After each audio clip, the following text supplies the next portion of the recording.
Hi, my name is Robbie.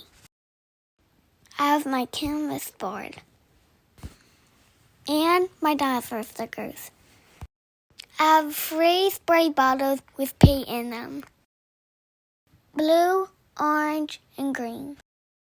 Now we got these 2-ounce pump spray bottles from the Dollar Tree, and I got 2 packs. And now this part an adult is going to have to do. So what I did is I took some of the Mandarina Wise Owl paint and put it on the inside of the spray bottle and added a very small amount of water and just shook it around. And I repeated the same thing with some Wise Owl Anchor, and then the third color is going to be Wise Owl Botanical. So I'm basically just adding some paint and watering it down.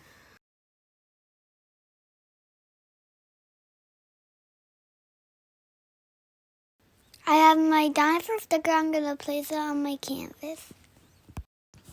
I have my spray bottles. I'm going to spray them on my canvas and cover the canvas with paint. So we're just taking the 3 spray bottles with the different colors and spraying it over top of the canvas, leaving the dinosaur sticker in the center. And now we're going to take the sticker off.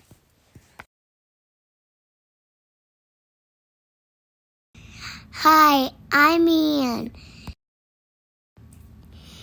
And I'm going to show you how to make a dinosaur sign.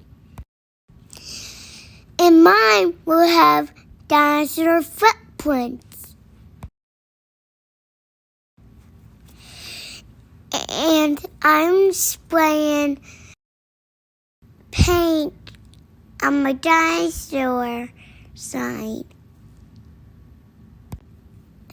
I'm spraying green and blue and orange.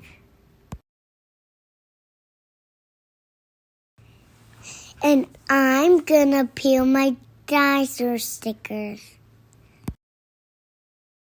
And for all the parents wondering where we got our supplies, we got the 2 canvas sizes, an 8x10 and an 8x8, right from the Dollar Tree. The dinosaur stickers came from the Dollar Tree as well. They are wall sticker decals. And then the spray bottles came 2 in a pack from the Dollar Tree. And I'm pretty sure you could probably use any paint. Just water it down so it can spray through the spray bottle. And once you fully spray everything, you're just going to lift up the dinosaur sticker. And now you have this fun wall hanging for your child's room, or you can also set it on an easel, and it was just a very fun project for them. I hope you enjoyed this video. Paint products can be found on our webpage at chalkitupfancy.com, and don't forget you check out other tutorials on our webpage as well. Have a great day!